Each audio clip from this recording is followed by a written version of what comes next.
In this lesson, we're going to create the accessories for our character. Alright, so let's get started on the character's facial accessories. So we've got a couple of earrings and a lip ring that we're going to create. So we're going to go to our front view here in just a moment. We're going to grab a cylinder, or a sphere, excuse me. And I'm going to turn on this auto grid feature. And I want to create this right on top of the character's face. So I'm going to left click and drag that out. So that's that sphere. And that sits right on top there. Okay. The next one that we have is the lip ring itself. This one we're going to use another torus. This one we won't be able to use auto grid with. We can put it right on top there just to get started. And then we can pull this down. It doesn't work in the same manner as it did the sphere, but it gets us a lot closer than just creating it in an orthographic view and then moving it. So once we have this set, let's turn on our local reference coordinate system and rotate this around into position. And then let's make that a little bit bigger, I believe. And that's going to fit right in there. Okay, so just like so. Take those pieces, we'll change their color, and apply our material. Okay, so there's that. Next is the necklace, or the set of necklaces that we want to create. And these are going to be pretty simple. We're just going to use a line to get us started on this. Let's turn off auto grid. And instead of using a line, let's actually use a circle. Let's go to our top view and hit F3. And I'm going to click and drag right here in the middle of our character. And I'm going to drag this out to about something like that. Grab our move tool and let me lift that up around the character's neck. So right up to about this point right here. Then we're going to do right click on that object, convert it to editable spline, so that way we can access the vertices of this object. Then I'm going to take this vertex right up front and I'm going to drag it down into position here. And you can see that it comes down across the shirt. So I'm going to pull that down into the Z right to about here. Now the issue that we see here is that we don't have enough points to make it conform across the body. So to add points to a line, I can come down to my refine, and I'm going to use refine connect, and we're going to use linear for right now, and I'm going to hit refine. I'm going to left click right here in the middle, and then I'm going to left click right here across, and then right click, and that's going to create a segment right there in the middle. That's perfectly fine. We'll get rid of that here in just a second. Let's hit refine, and let's create another one across, and then right click. Alright, so now let's go to edge mode, or segment mode in this case, and then we're going to hit backspace or delete. Now that we have these vertices, we can go to our left view, and we can put those into position. Now with these, we have to come in and adjust their handles.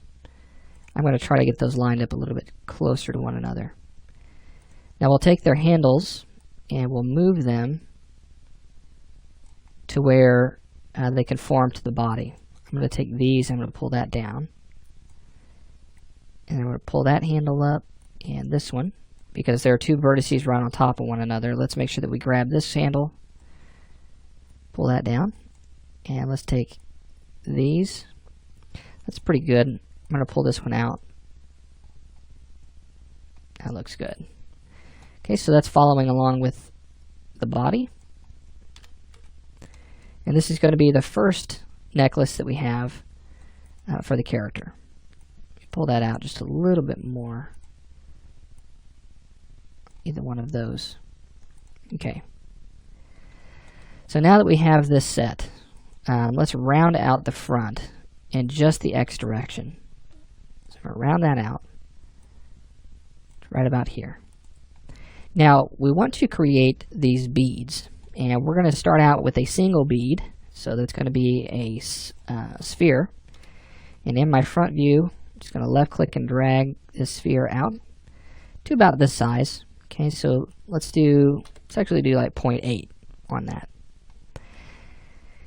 Now with that sphere selected, let's go to our animation menu, and then we're going to use constraints, path constraint. Now with this, you'll see that we get a dotted line.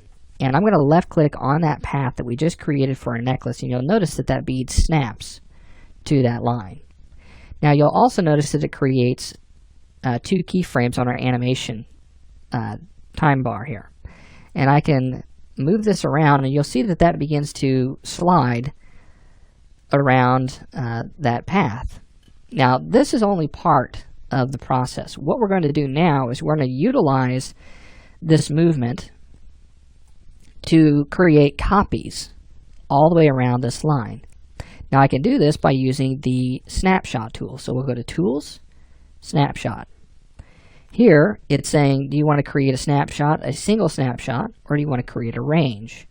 So I'm going to use range, and you'll notice it's saying from frame 0 to frame 100. And I can make a single copy, which is going to create 1 bead, or I can create multiple copies. In this case, what I want to do is I want to create 60 copies, and then we'll hit OK.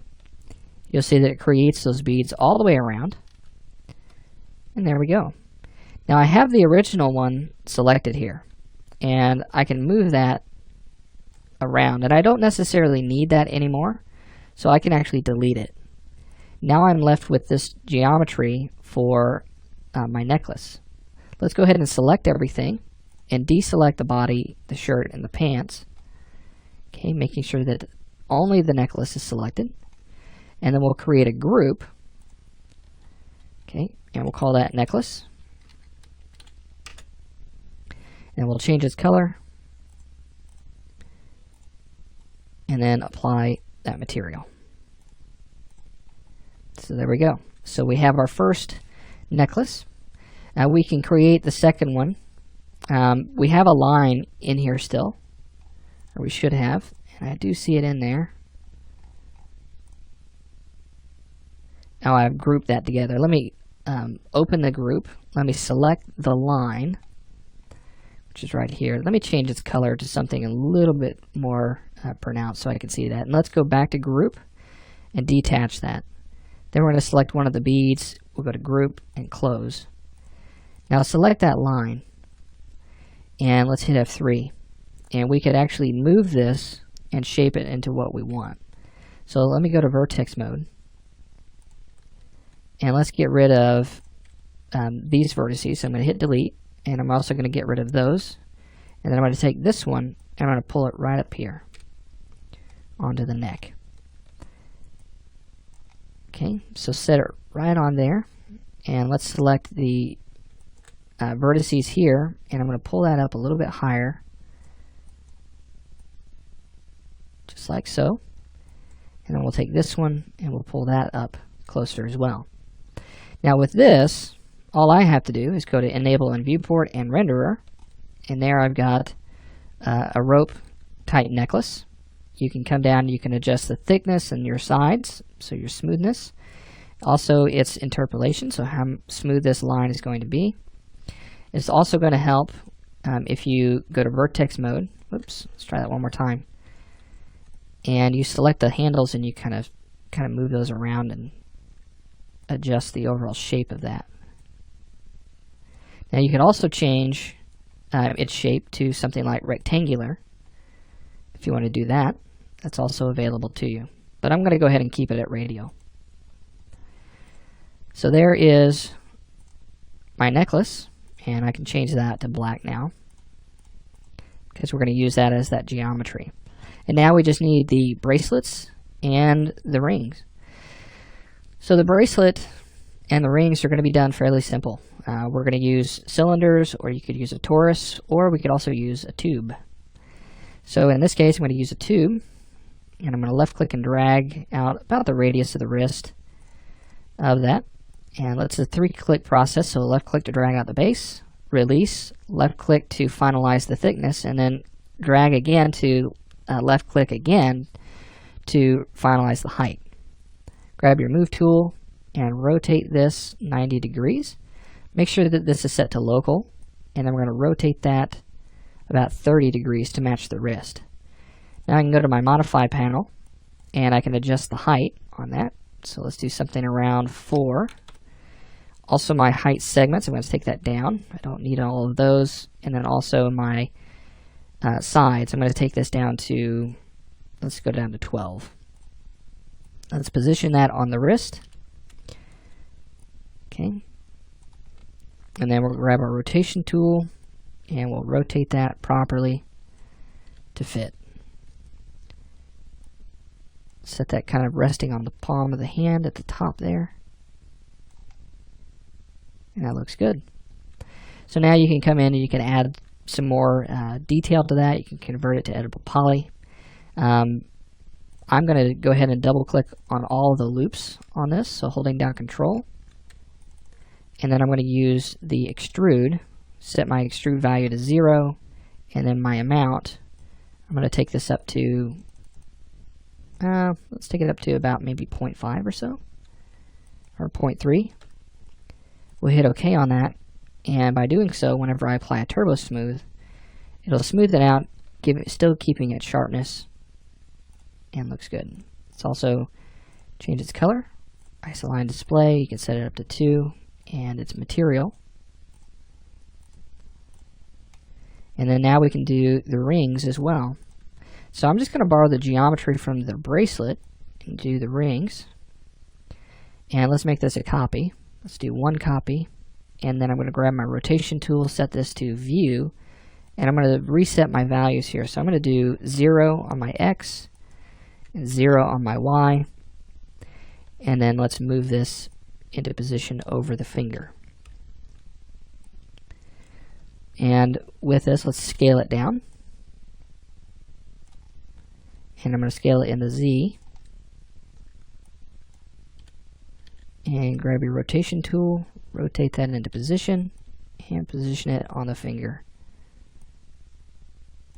Okay, so we've just created that accessory, and we've got a ring, and then you can put it on the other fingers as well if that's something that you want to do. So we've created our complete character here.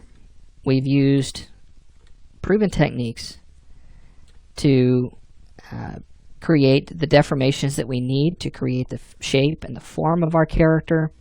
Got everything finished up. You could do a little bit of tweaking on the character. You can make it into your own if you want to.